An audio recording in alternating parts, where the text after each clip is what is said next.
आनंदी मालिकेच्या आजच्या भागात माई म्हणत असते, खरंच नशीब काढलं पोराने, अख्ख्या घराण्याचं नाव काढलं. बापू शिल्पाला म्हणतात, शिल्पा बघ तुझा भाऊ अवॉर्ड घेण्यासाठी स्टेजवर जातोय. या दिवसाची आपण कधीपासून वाट बघत होतो ना. कधी एकदा युगंधरला अवॉर्ड मिळते असं झालं होतं. ही आपल्या घराण्यासाठी खूप मोठी गोष्ट आहे. स्टेजवर गेल्यानंतर युगंधरच्या खांद्यावर शॉल घातली जाते. आयोजक म्हणत असतात, दरवर्षी आम्ही हे अवॉर्ड बेस्ट बिझनेस लीडरला देतो.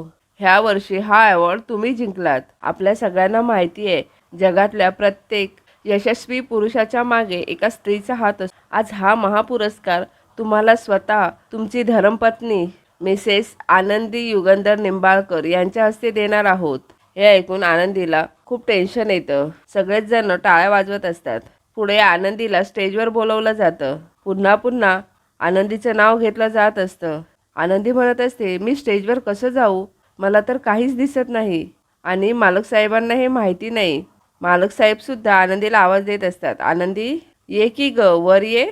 आनंदी म्हणते, मी आता काय करू, स्टेजवर कशी जाऊ. देवा देवा प्लीज मला मदत कर. त्यानंतर आयोजक तिथे असलेल्या मॅडमला म्हणते, मॅडम प्लीज त्यांना घेऊन या. तिथे असलेल्या बाई आनंदीजवळ येतात आणि म्हणतात, आनंदी मॅडम प्लीज तुम्ही स्टेजवर चला, मी तुम्हाला स्टेजवर घेऊन जाते. त्यानंतर आनंदी स्टेजवर येते. आनंदी म्हणते, मी मालक साहेबांना अवॉर्ड कसं काय देऊ शकते, माझी तेवढी कुवतच नाही आहे. आयोजक म्हणतात, मिसेस निंबाळकर, मिस्टर निंबाळकरांना हा अवॉर्ड देण्याआधी आमची अशी इच्छा आहे की तुम्ही 2 शब्द बोलावेत. शिल्पाताईला इकडे खूपच राग आलेला असतो. आनंदी शांत उभी असते. यावर मालक साहेब म्हणत असतात, आनंदी बोल की ग 2 शब्द. आनंदीच्या हातामध्ये माईक दिलं जातं. आनंदी म्हणते, व्यासपीठावरील सगळ्या लोकांनी, इतक्या सगळ्या मोठ्या लोकांनी मला इथे बोलवलं त्याबद्दल मी तुम्हा सगळ्यांचे आभार मानते. खरं तर मी खूप लहान आहे, पण तुम्ही मला इथे बोलवून मालक साहेबांना हा अवॉर्ड देण्याचा जो मान दिला त्याबद्दल मी तुमचे आभारी आहे. त्यामुळे मी स्वतःला सुदैवी समजते की मी मालक साहेबांना हा पुरस्कार देते आहे खरी, पण या पुरस्कारामागची खरी ताकद, खरी प्रेरणा आणि खरा अधिकार हा फक्त आणि फक्त समिधाताईंचाच आहे. मालक साहेब आनंदीजवळ बघत असतात. हे ऐकून सगळेच जण टाळ्या वाजवत असतात. त्यानंतर युगंधर म्हणतो, आनंदी जे काही बोलली ते 100% खरं आहे. समिधा नेहमीच माझ्या यशामागची ताकद राहिली आहे, पण माझ्या घरात आणि माझ्या बिझनेसमध्ये आनंदीचे जे स्थान आहे ते मी किंवा हे अख्खं जग कधीच नाकारू शकत नाही. हे ऐकून आनंदीला सुद्धा भरून आलेलं असतं. या दोघांसाठी सगळेच जण टाळ्या वाजवत असतात. त्यानंतर अवॉर्ड आनंदीच्या हातामध्ये दिला जातो. तो अवॉर्ड आनंदी युगंधरला देते. त्यानंतर सगळेच जण आनंदी आणि युगंधरसाठी टाळ्या वाजवत असतात. आनंदी म्हणत असते, देवा मालक साहेबांना या जगातला प्रत्येक आनंद आणि सगळं सुख दे. अगदी माझ्या वाट्याचं जे काही आयुष्य आणि सुख असेल ना ते सुद्धा मालक साहेबांना दे. शिल्पाताई म्हणत असते, बघताय ना काय करते ती, आधी मुलांवर ताबा मिळवला आणि युगंधर 100 लोकांमध्ये तिचं कौतुक करतोय. माझ्या भावाला माझ्यापासून दूर केलं हिने. तुम्हाला राहायचंय तर राहा हिच्याबरोबर. माई म्हणतात, थांब शिल्पा. शिल्पा तुला हे दिसतंय की मुलं तिच्या बाजूने होत आहेत, की मुलं तिचं कौतुक करतायत, पण डोळे उघडे ठेवून हे सुद्धा बघ, आपल्या आनंदीला आज एवढा मोठा पुरस्कार मिळाला. त्याचं श्रेय ती स्वतःकडे नाही ठेवत, समिधाला देतेय. बापू म्हणतात, शिल्पा तुझं दुःख आम्ही समजतोय. समिधावरती तू जीवापाड प्रेम केलंस, पण तिची जागा दुसरं कोणीतरी घेतंय हे तुला सहन होत नाहीये. तुझा राग आम्हाला कळतोय ग, पण आम्ही दोघं समिधाचे सख्खे आई वडील असून सुद्धा तुला सांगतोय, आनंदीला कधीही समिधाची जागा घ्यायची नाहीये. ती युगंधरला कधीही वेगळं करू शकत नाही. माई म्हणते, शिल्पा अगं हे बरोबर बोलतायत. आज बघ घरात सगळीकडे आनंद आहे, मुलं सुद्धा आनंदी आहेत. जी मुलं कालपर्यंत वडिलांचा रागराग करायची ती आज वडिलांना वडील म्हणून मानू लागली आहेत. आता तू सुद्धा तुझं मन मोठं कर आणि युगंधर जे काही फोनवर बोलला ना ते विसरून जा, माफ कर त्याला. तो पुरस्कार घेऊन घरी आला ना की त्याच्याजवळ जा आणि त्याला सॉरी म्हण आणि म्हणावं, झालं गेलं विसरून जा, पुन्हा नव्याने सुरुवात करूया. माझी खात्री आहे तो तुला नक्की माफ करेल. तुला घर सोडून जायची अजिबात गरज नाही आहे. शिल्पाताई म्हणते, मी युगंधरला सॉरी म्हणणार नाही आणि या घरात सुद्धा राहणार नाही, असं म्हणून शिल्पा निघून जाते. मालक साहेब आनंदीला म्हणत असतात, आनंदी तू जाताना माझ्याबरोबर माझ्या गाडीतून चल. आनंदी म्हणत असते, मालक साहेब मी येताना त्या दुसरी गाडीतून आले होते. यावर मालक साहेब म्हणतात, मी म्हटलं ना तुला माझ्याबरोबर चल, मला तुला बाहेर जेवायला घेऊन जायचंय. आनंदी म्हणते, काय जेवायला? युगंधर म्हणतो, हां.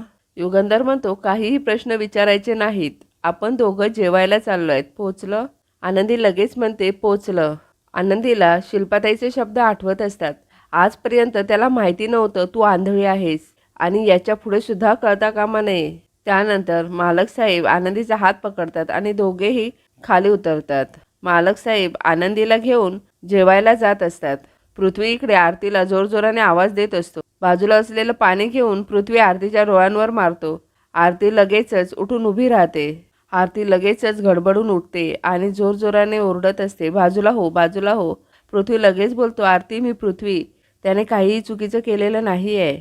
आरती लगेचच पृथ्वीला घट्ट मिठी मारते. आरती रडत असते. पृथ्वी म्हणत असतो, आरती शांत हो. आरती म्हणत असते, तो राघव खूप वाईट माणूस आहे. पृथ्वी म्हणत असतो, आरती त्याने तुला हातही लावलेला नाही आहे, तू प्लीज शांत हो. त्यानंतर पृथ्वी आरतीला खाली बसवतो. पृथ्वी म्हणत असतो, हे बघ, यू आर सेफ नाव, तू अजिबात काळजी करू नकोस आणि मी आहे ना, रिलॅक्स, शांत हो. त्यानंतर पृथ्वी आरतीला पाणी देतो. पृथ्वीला सुद्धा खूपच टेन्शन आलेलं असतं. पृथ्वी रागानेच म्हणतो, खरं तर या सगळ्यामध्ये चूक तुझीच आहे. तुला सांगितलं होतं त्या माणसाला भेटायला जाऊ नकोस म्हणून, तरीसुद्धा तू बोलवलंस ना त्याला. एक नंबरचा हलकट माणूस आहे, मला तेव्हाच कळलं होतं. आरती म्हणते, एवढंच होतं तर सांगायचं ना मला आधी. मला वाटलं जेन्युअनली डिझाईन दाखवायला आलाय तो, सांगितलं असतं तर ऐकले असते. पृथ्वी म्हणतो, म्हणजे या सगळ्यात सुद्धा माझीच चूक आहे? आरती म्हणते, हो आहेच आहे. पृथ्वी म्हणतो, तुझी मदत करायला आलो ना, इथेच माझा मूर्खपणा ठरला. आरती म्हणत असते, एक मिनिट, आवाज खाली करून बोल हा. पृथ्वी म्हणतो, मी तुझ्यावर आवाज चढवत नाहीये, मी तुला सांगतोय एकतर मदत करा आणि हिचंच ऐकून घ्या. आरती म्हणते, मी नव्हती मागितली मदत. पृथ्वी म्हणतो, मला तुझ्याशी बोलायचंच नाहीये. आरती म्हणते, मला पण नाही बोलायचं आहे. आनंदी आणि युगंधर दोघेही हॉटेलमध्ये आलेले असतात. युगंधर विचारत असतो, कसं वाटलं हॉटेल? आनंदी म्हणते, छान आहे. मालक साहेब म्हणत असतात, आमच्या फॅक्टरीमध्ये जर कोणी मोठी माणसं आली, स्पेशल माणसं आली, तर मी त्यांना आवर्जून इथे घेऊन येतो. त्यानंतर युगंधर वेटरला बोलवतो. त्यानंतर युगंधर म्हणत असतो, काय सुंदर मूर्ती आहे, काय जबरदस्त काम केलंय तिचं. आनंदी म्हणत असते, हो हो मालक साहेब, खूपच रेखीव डिझाईन आहे आणि एकदम जिवंत वाटते ती. मालक साहेबांना खूप मोठा धक्का बसतो. मालक साहेब म्हणतात, अरे आनंदी, मूर्ती मागे आहे, हा इथे वेटर उभा आहे. आनंदी म्हणते, मालक साहेब मी मूर्तीकडेच बघत होते, परंतु मध्येच वेटर दादा आले ना म्हणून. युगंधर म्हणत असतो, हे बघ याच्यामध्ये आणि तुला काय मागवायचं ते मागव. आनंदीला खूपच टेन्शन आलेलं असतं. आनंदी त्या मेनू बुकवरून फक्त हात फिरवत असते आणि हे सगळं युगंधर बघत असतो. युगंधर म्हणत असतो, हे उलटं पकडलंयस तू, असं म्हणून युगंधर हसत असतो. आनंदी म्हणत असते, नाही मालक साहेब, मी तुमच्यासाठी ते सुलटं पकडलंय, तुम्हीच बघून सांगा ना काय मागवायचं, मला यातलं काही कळत नाही. म्हणजे तुम्ही काहीही मागवा.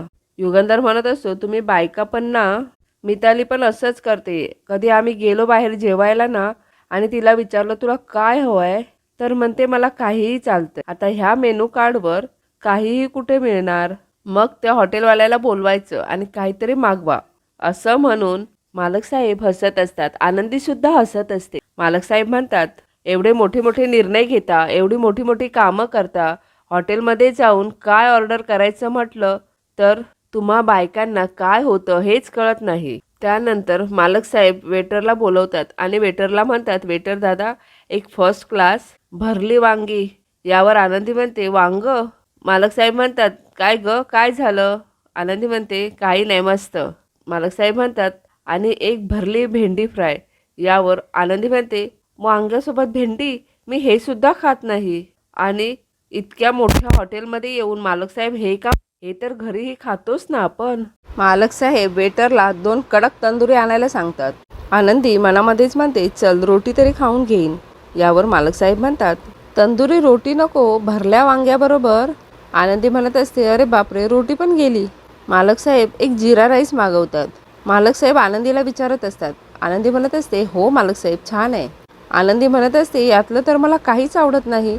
आत्ता बळजबरीने खावं लागणार आहे. शिल्पा घरातून बाहेर जात असते. बापू आणि माई शिल्पाला समजवत असतात. बापू म्हणत असतात, शिल्पा तू शांत हो आधी. शिल्पा म्हणत असते, मी शांत होऊ? मी शांत होणार नाही आहे. मला अडवू नका. मी घर सोडून चालले आहे. माई म्हणतात, शिल्पा थांब. तू कुठेही जाणार नाही आहेस. अगं हे घर तुझं आहे. शिल्पा म्हणते, असं मला वाटत होतं, परंतु नाही. युगंधरने मला बाहेर जायला सांगितलं. माझी लायकी दाखवली या घरात. त्या मुलीच्या सांगण्यावरून युगंधर जे माझ्याशी वागला ते योग्य वाटतं ना तुम्हाला? माई म्हणते, अगं तुझंही चुकलंच ना. शिल्पा म्हणत असते, काय चुकलं माझं? माई म्हणतात, काय चुकलं सांगू? तू मला फोन करून सांगितलं पैठणी साडी नेसून दागिने घालून मी तिला पाठवते पारंपरिक वेशात. प्रत्यक्षात तिला वेस्टर्न गाऊनमध्ये पाठवलं. ही तुझी चूक नाही झाली? बापू म्हणतात, माई बरोबर बोलतेय. अगं युगंधरने तिला अशा या कपड्यात बघितलं असणार तर साहजिकच त्याची चिडचिड होणार ना. शिल्पा म्हणते, वा बापू वा.